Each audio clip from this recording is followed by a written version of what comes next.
In the cold, pre-dawn light of November 12, 1980, a man was led into a concrete courtyard.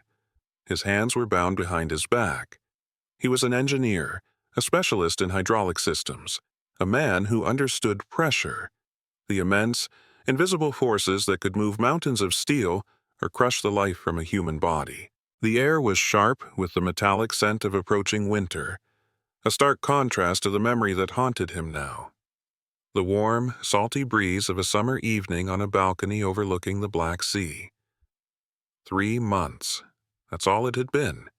3 months since he had been a husband, a father, a respected professional on vacation with his family. Now he was a traitor, his name erased from the records of the factory where he had worked for 2 decades, his existence reduced to a case file and a final, fatal appointment.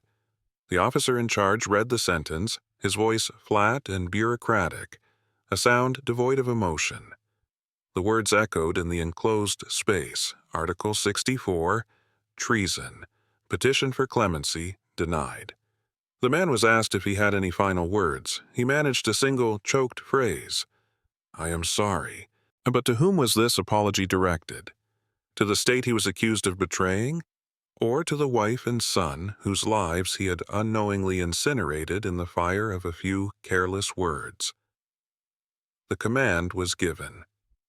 A volley of rifle shots shattered the morning stillness, and just like that, Lev Olaf, aged 39, ceased to exist. His body was removed, destined for an unmarked grave in a forgotten corner of a municipal cemetery. His story officially concluded. But a story like this never truly ends. It echoes. It becomes a ghost that haunts the archives, a chilling case study in the anatomy of fear. How does a man go from a state-approved vacation to a state-sanctioned execution in just 90 days? How does a family of 3, ordinary in every conceivable way, become the target of a nation's security apparatus, dismantled piece by piece until nothing is left but unmarked graves and shattered memories? This was not an unfortunate miscarriage of justice. It was not a mistake. The destruction of the Olaf family was the logical, terrifyingly efficient output of a system designed for precisely this purpose.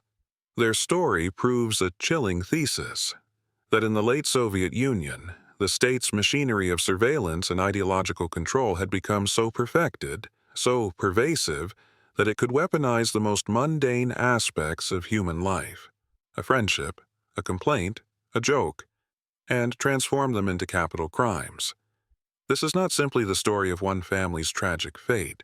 It is the story of how a superpower, consumed by its own paranoia, declared war on the private thoughts of its citizens, proving that in a society built on suspicion, the most dangerous place in the world could be a conversation between friends on a summer evening. The first domino was not an act of espionage or conspiracy. It was a single sentence, spoken into the warm night air, and it was about to bring an entire world crashing down. To understand the mechanics of this destruction, we must first understand the world that created it. The Soviet Union in 1980 was a paradox, an empire of contradictions.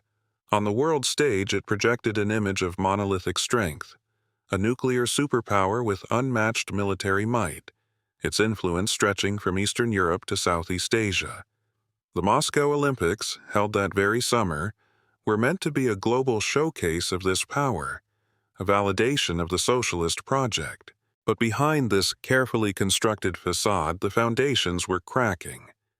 The man presiding over this empire, Leonid Brezhnev, was a ghost of a leader. A once robust political operator, he was now a frail, heavily medicated figure, his public appearances marked by slurred speech and a vacant gaze. He became the living symbol of what historians would later call the era of stagnation.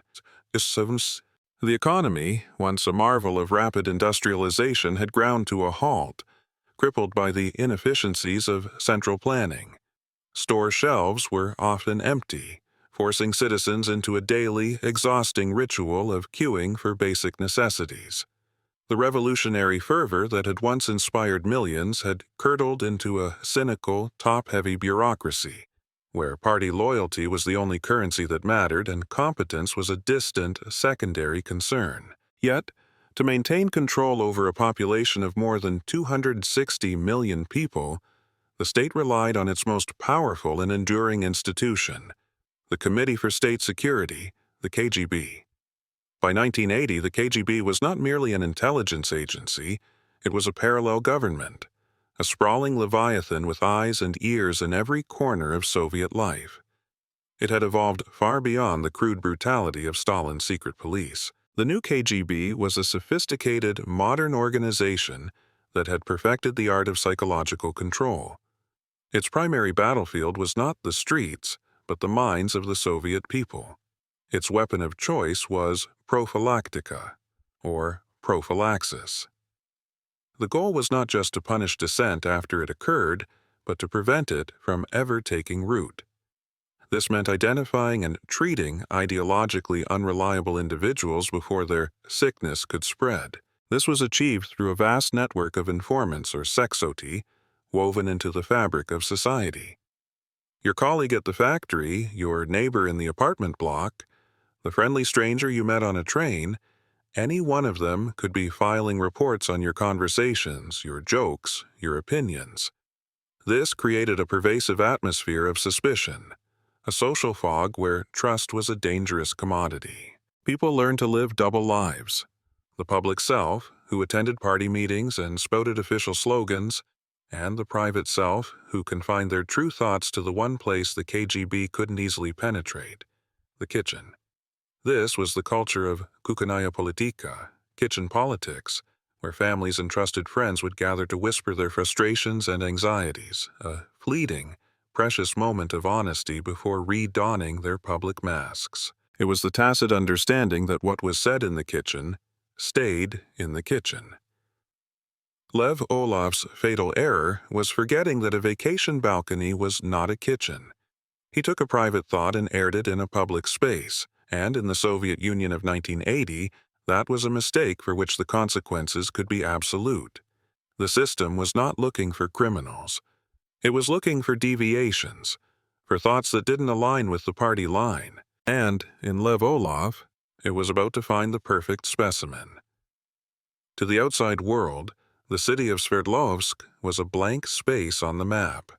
Located on the eastern slopes of the Ural Mountains, the very spine that divides Europe from Asia, it was one of the Soviet Union's many closed cities.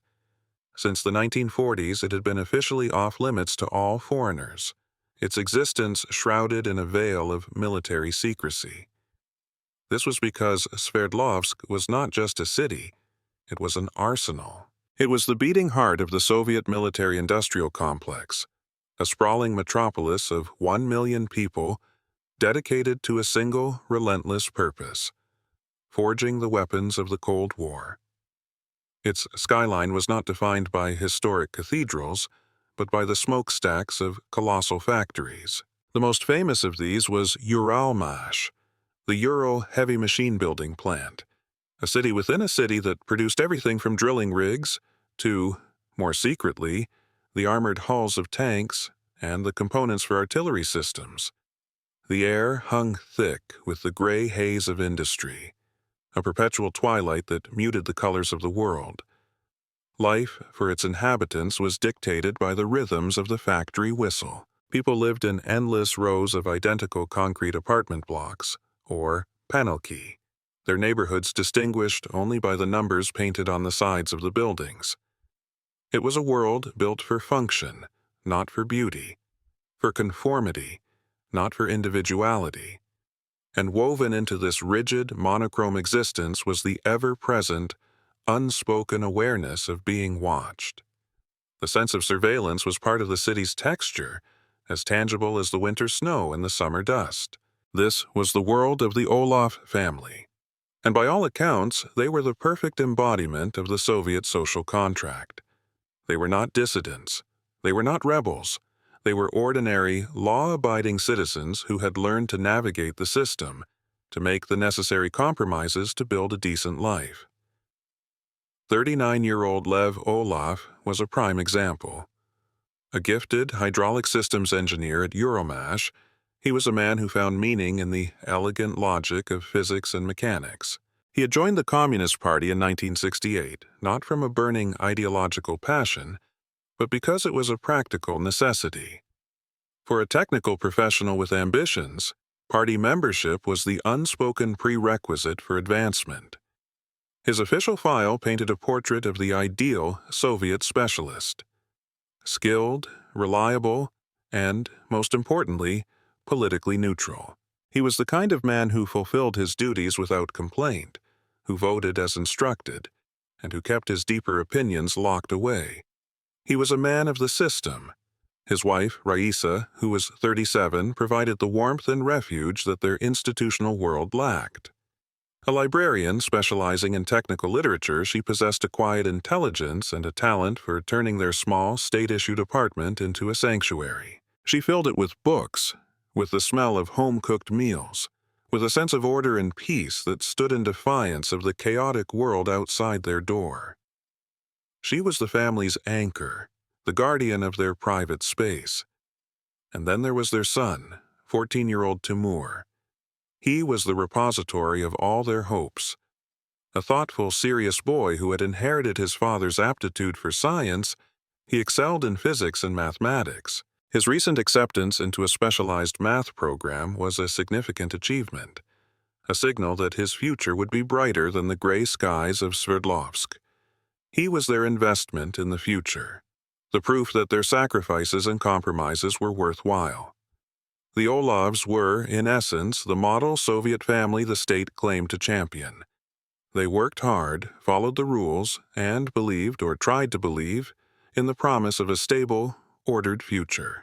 This very ordinariness is the most crucial element of their story. What happened to them was not the result of some extraordinary act of rebellion. It was a testament to the fact that in this system, no one was truly safe. The line between loyal citizen and enemy of the state was terrifyingly thin, and it could be crossed without anyone ever realizing it. In early June of 1980, the machinery of the state, which would later crush them, offered a rare gift. Lev received a notice from his factory's trade union. His family had been allocated a 2-week vacation package at a workers' resort in Sochi, the jewel of the Black Sea coast. This was no small thing.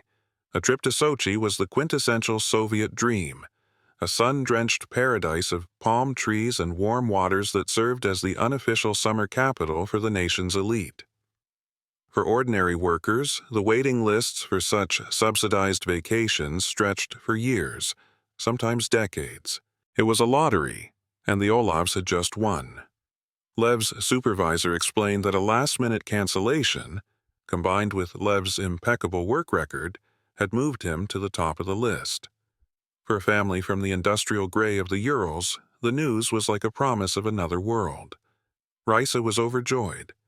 Timur, who had only ever seen the sea in pictures, was beside himself with excitement. For 2 weeks, they would escape the factory smoke, the endless queues, the oppressive sense of being watched. They would have sunshine, leisure, and a taste of the good life that official propaganda always promised, but rarely delivered. It felt like a reward for their years of quiet conformity, a validation that their place within the system was secure. On July 18th, they boarded a train for the 48-hour journey south. As the industrial landscapes of the Urals gave way to the rolling plains of southern Russia, and finally to the lush, subtropical coastline of the Black Sea, it must have felt like they were traveling not just across a country, but across different dimensions of reality. The resort in Sochi was a sprawling complex, a testament to the Soviet state's commitment to providing for its deserving workers. Their room, simple but clean, had a small balcony with a view of the sea. That first evening, standing on the balcony, watching the sunset in a blaze of orange and pink, the gray world of Sverdlovsk must have felt 1,000,000 miles away. Here, under the vast, open sky, surrounded by the sound of the waves, it was possible to feel a sense of freedom, of release. It was a dangerous illusion, because the system they had left behind in Sverdlovsk had not been left behind at all. It had traveled with them, and it was about to introduce itself in the most innocuous, friendly guise imaginable. The antagonist in this story was not a shadowy figure in a trench coat. He was a smiling father on a beach, a man on vacation, just like them.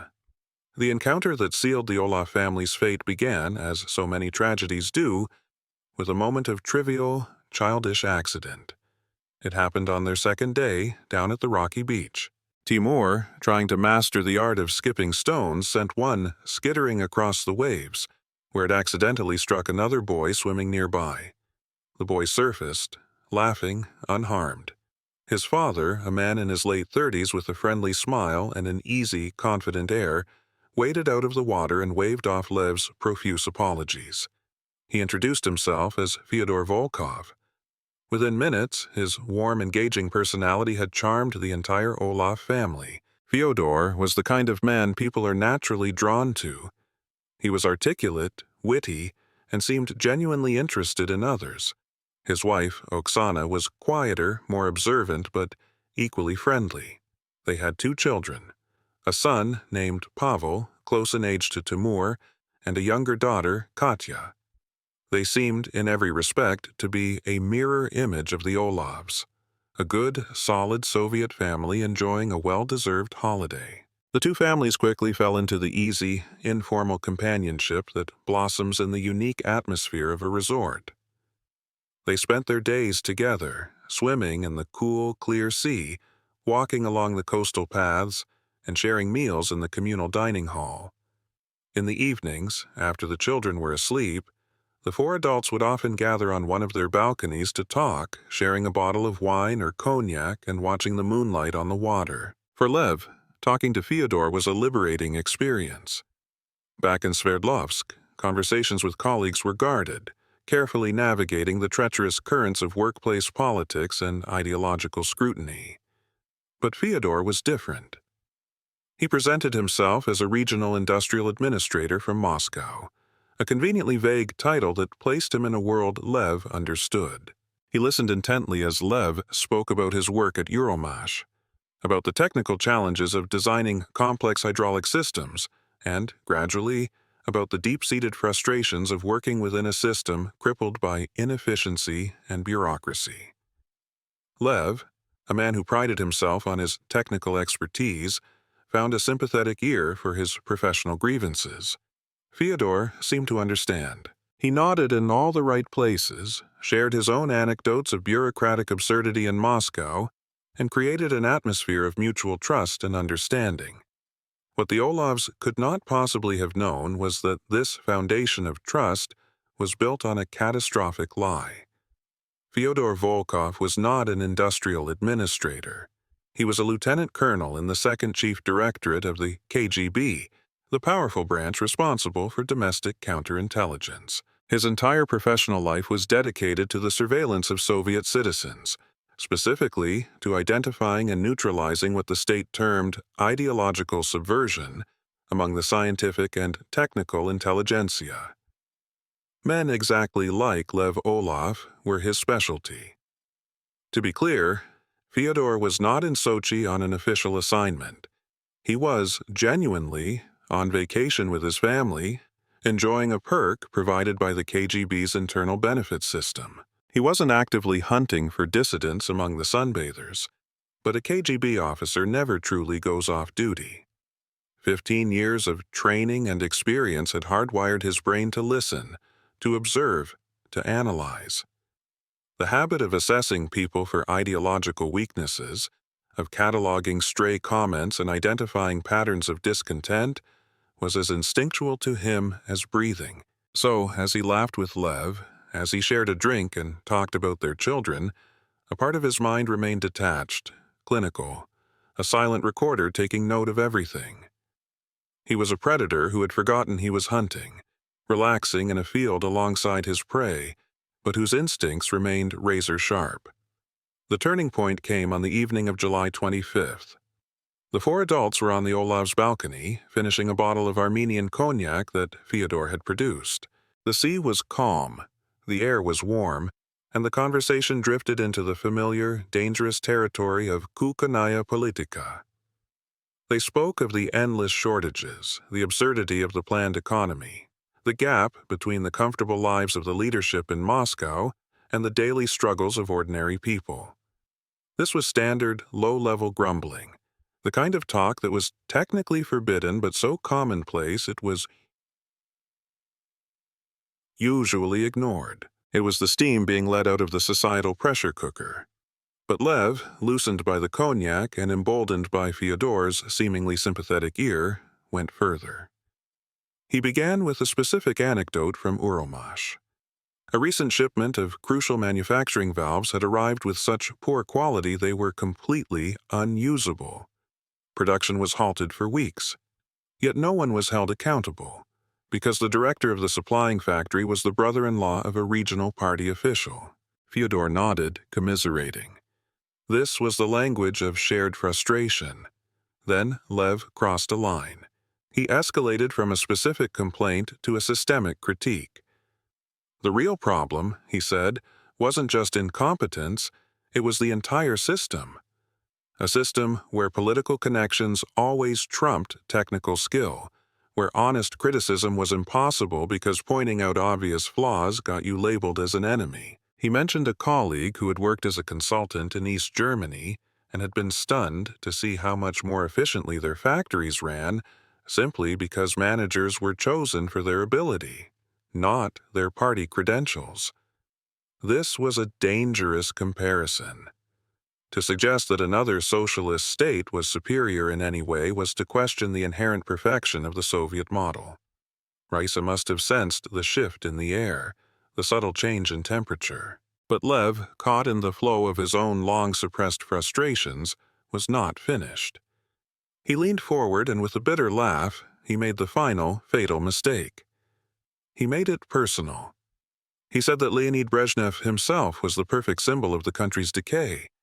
An old, sick man, barely able to speak a coherent sentence, being propped up and paraded before the world as a great leader. The tragedy, Lev declared, was not just that the leader was failing, but that the entire system was designed to prevent anyone from even acknowledging it. He laughed as he said it, a sharp, humorless sound. Raisa, seeing the abyss opening before them, quickly laughed too and tried to steer the conversation to safer ground. But the damage was done. A heavy silence fell on the balcony, punctuated only by the distant sound of the waves. Fyodor smiled a tight, unreadable smile. He made a non-committal comment about how all leaders face criticism, then smoothly changed the subject. The conversation continued for another hour, but the warmth, the easy camaraderie, was gone. It had been replaced by something cold and professional. When the Volkovs finally said goodnight, their farewells were brief and formal. As Lev and Raisa stood alone on their balcony, the warm night air now felt chilling. The first domino had just been tipped over. It had made no sound, but its fall was irreversible. Lev woke the next morning with a pounding headache and a knot of cold dread in his stomach that had nothing to do with the cognac. The previous night's conversation replayed in his mind, his own words echoing with terrifying clarity. The joke about Brezhnev, the comparison to East Germany. He had spoken to a man he barely knew with a reckless candor he normally reserved for the deepest privacy of his own kitchen. Raisa confirmed his fears. "You were careless," she said quietly. "You don't talk like that with strangers." They resolved to keep their distance from the Volkovs for the rest of the trip, to be polite but to avoid any further intimacy. They hoped, prayed, that it was just a drunken misstep, a moment of poor judgment that would be forgotten. They were catastrophically wrong. While the Olavs were trying to dismiss their anxieties, Fyodor Volkov was sitting on his own balcony, methodically processing the events of the previous evening. He was on vacation. He was under no strict obligation to report every disgruntled comment he overheard. He could, in theory, have let it go. But Fyodor was a creature of the system, his instincts honed by years of service. Lev's words were not just grumbling. They were a specific pattern of ideological contamination that his training compelled him to recognize. Criticism of the economy was noise. But direct mockery of the General Secretary, questioning the fundamental legitimacy of the Soviet project and praising a foreign socialist model, these were signals. In the language of the KGB, they were markers of a hostile ideology. Fyodor's calculation was cold and brutally pragmatic. Lev Olaf worked at Uralmash, a critical defense facility. He had access to sensitive technical information and influence over other engineers. A man with such views, in such a position, was not just a malcontent. He was a security risk. What if his disillusionment led him to share information with a foreign contact? What if his cynicism infected younger, more impressionable colleagues? Furthermore, Fyodor had to consider his own survival. If he ignored this and Lev Olaf was later identified as a subversive element through some other means, an investigation would surely reveal that a KGB lieutenant colonel had known about it and done nothing. In the unforgiving world of the security services, such an oversight would be career suicide, and possibly worse. His duty to the state and his own self-preservation pointed in only one direction. Later that day, claiming a headache to excuse himself from a family outing, Fyodor went to the resort's administrative office. He identified himself to the manager and requested the use of the secure telephone line. He placed a call to his superior in Moscow, outlining the situation. His orders were clear: file a detailed written report upon his return. Fyodor spent the next 2 hours drafting a meticulous account of his conversations with Lev. He quoted Lev's comments with clinical precision, framed them within the context of his sensitive employment, and concluded with a formal recommendation that the Sverdlovsk branch of the KGB open an investigation, a razrabotka, into the ideological reliability of engineer Lev Nikolaevich Olaf. The second domino had fallen. Back in Sverdlovsk, life returned to a deceptive normality. The vacation faded into a sun-bleached memory, slightly soured by the awkward ending with the Volkovs. But, unseen, the gears of the state security apparatus were beginning to turn. Fyodor's report traveled from his desk in Moscow through the labyrinthine channels of the KGB, arriving on August 14th at the Sverdlovsk regional headquarters. There, it landed on the desk of a major named Gennady Karpov. A specialist in industrial counterintelligence, Karpov was not a man given to passion or ideology. He was a bureaucrat of repression, a man who saw his work as a form of ideological pest control. Karpov read the report and saw not just a disgruntled engineer, but a pattern. The mockery of Brezhnev, the praise for foreign systems coming from an employee of Uralmash, this warranted a full investigation. The razrabotka was officially authorized. The first subtle tremors were felt on August 22nd. Lev was summoned to the office of the Uralmash party secretary. The meeting began with disarmingly pleasant questions about his vacation in Sochi. Then, the questions sharpened. Had he met anyone interesting? What had they discussed? Lev, sensing the trap, gave vague and evasive answers, but the party secretary wrote everything down. Lev left the meeting with his blood running cold. He and Raisa now knew for certain Fyodor had reported them. The investigation quietly intensified. Plainclothes KGB officers began interviewing Lev's colleagues, asking oblique questions about his political views and his character. Most gave non-committal answers, unwilling to get involved. But one older colleague, Stepan, casually mentioned that Lev had once praised the quality of West German machine tools. It was a technical observation, but in the context of the investigation, it was recorded as pro-Western sentiment. Neighbors in their apartment block were also questioned. An elderly woman recalled hearing the Olafs complain about food shortages. Another neighbor remembered a sarcastic remark Lev made about the special stores reserved for party officials. These were the everyday whispers of Soviet life, the background noise of discontent. But now they were being collected, cataloged, and compiled into a mosaic of sedition. The twist, the moment that elevated this from a case of ideological grumbling to a matter of state treason, came from deep within the archives of Uralmash.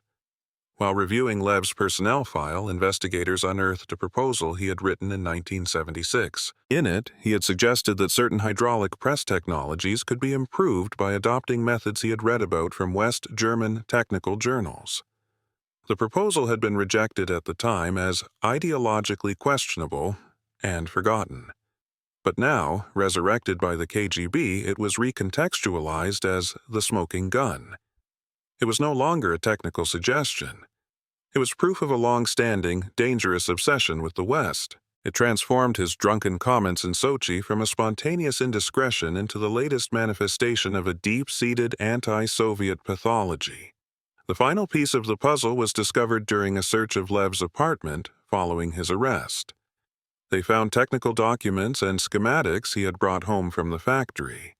For Lev, this was a common practice, taking work home to meet deadlines. But for the KGB, this was the act that connected all the other dots. An engineer with a documented fascination for Western technology, who openly mocked Soviet leadership, was caught in unauthorized possession of restricted technical documents related to defense production. The narrative was now complete. The state had crafted its story. Lev Olaf was not just a man who told a bad joke. He was a potential spy, a subversive element who had been preparing to pass state secrets to a foreign power. The charge was no longer anti-Soviet agitation, which carried a prison sentence. The charge was now Article 64, treason, the penalty for which was death. The dominoes were now falling in rapid succession, a cascade of bureaucratic decisions and reinterpretations that was carrying Lev inexorably toward the concrete courtyard. His interrogation, his coerced confession, and his show trial were merely the final formal steps in a process whose conclusion had already been written. The system was not discovering a crime, it was constructing one. The verdict of treason against Lev Olaf was not merely the end of one man's life. It was the trigger for the systematic demolition of his entire family.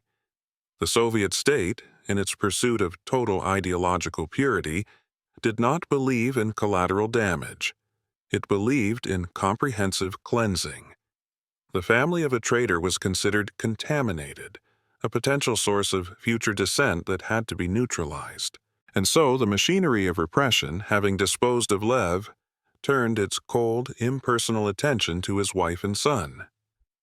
3 days after her final, heartbreaking visit with Lev, Raisa Olaf was summoned to the same gray KGB building that had swallowed her husband. She was no longer a grieving wife. She was a suspect. The charge against her was a chilling piece of Soviet jurisprudence: failure to report anti-Soviet activity. The logic was as simple as it was brutal. As his wife, she must have been aware of his hostile views. She had heard his complaints and his jokes. Her failure to denounce her own husband to the authorities made her an accomplice. Her loyalty to her family over her loyalty to the state was, in itself, a crime. Raisa's protests of ignorance were dismissed. Her trial was a formality, a rubber stamp on a predetermined outcome. She was found guilty and sentenced to 5 years in a corrective labor colony. The sentence was considered lenient, but its effect was absolute. It removed her from society, and most importantly, from her son. With his father executed and his mother imprisoned, 14-year-old Timur became an orphan of the state.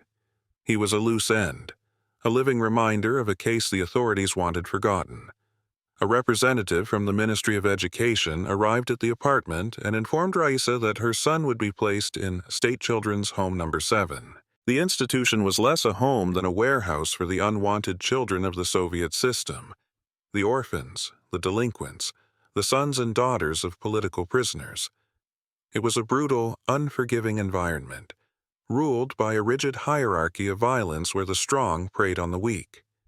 Timur, a sensitive, intelligent boy raised in a loving home, was utterly unprepared for this new reality. The future that had once been so bright, filled with the promise of science and engineering, was gone. His name was now inextricably linked to that of a traitor. He was a target. The older boys stole his belongings and beat him. The staff, overworked and indifferent, saw the children not as individuals to be nurtured, but as problems to be managed. The school attached to the home was a dead end, a place where dreams went to die. His only connection to his past, to the life that had been stolen from him, were the heavily censored letters that arrived sporadically from his mother's labor camp in Mordovia. She wrote of love, of hope, of their eventual reunion in 1985. But her words, strained through the mesh of prison censorship, could not hide the despair. Timur's spirit, systematically broken, finally gave way. He began to run. At first, he would sneak out at night, disappearing for hours into the industrial wasteland of Sverdlovsk's suburbs. Then, one frigid night in January 1981, he left for good. He took nothing but a single photograph of his family, taken in Sochi, a relic from a world that no longer existed.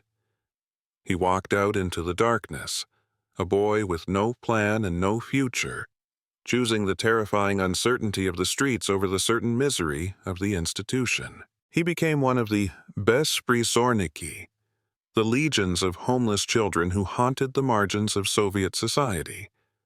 The state that had created him, that had orphaned him and institutionalized him, now simply lost track of him. A perfunctory missing persons report was filed and forgotten. For nearly 4 years, Timur was a ghost. Rumors occasionally filtered back of a boy matching his description living near the railway yards, begging in the market, working odd jobs under a false name. He survived, but he did not live. On November 18, 1984, a railway worker discovered his body under a bridge. He was 18 years old, frozen, an empty vodka bottle by his side. The official cause of death was exposure. No identification was found. He was buried in an unmarked grave, his name and his story lost to the indifferent bureaucracy of death. The final member of the Olaf family had been erased. When Raisa was released in 1985, having served her full sentence, she returned to a world where she had nothing left. She searched for Timur with a desperate, fading hope, but found only dead ends and bureaucratic silence. She never learned of his fate, never knew that her son lay buried in the same city, just a few kilometers away, his grave as anonymous as his father's. The story of the Olafs is a stark reminder that the great tragedies of history are not abstract statistics. They are an accumulation of individual agonies. Their fate serves as a chilling warning about the ultimate destination of any society that prioritizes ideological conformity over individual humanity. It demonstrates what happens when a state becomes so paranoid, so obsessed with control, that it views its own citizens as the primary threat. The tools of surveillance may change. The KGB informant may be replaced by the digital algorithm, the party file by the social credit score. But the underlying impulse remains the same: to monitor, to categorize, and to control human thought and expression. The story begins and ends on a balcony overlooking the sea. It begins with an illusion of freedom, a fleeting moment of human connection that felt safe. It ends with the stark reality of what was lost: a family, a future, 3 lives annihilated by the echoes of a single conversation.